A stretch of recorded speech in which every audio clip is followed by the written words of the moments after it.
professora, tudo bom? Respira fundo. E agora pega o microfone e leia. Senhoras e senhores, nesse momento tão significativo, seria bom refletirmos sobre nossas vidas. O que buscamos? Para que estudamos? Por que fazemos trabalhos escolares? Conseguiríamos viver sem essa vida escolar? O ser humano nasceu para aprimorar. Não basta apenas o ensinamento ditado pela família. Queremos mais. E é na escola que encontramos a base para a nossa vida profissional, ética e política.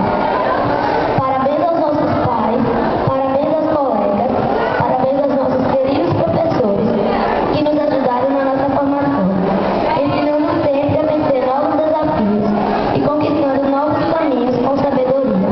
Parabéns a todos os funcionários dessa escola que nos deram suporte no cotidiano escolar.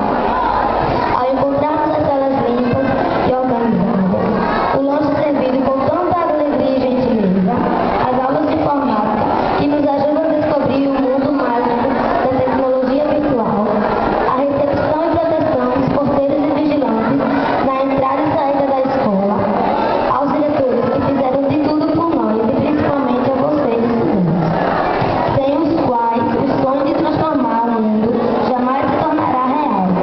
E a eterna gratidão ao nosso bom Deus Criador de todas as criaturas. Muito bem, tu lê bem, né? Tu lê bem.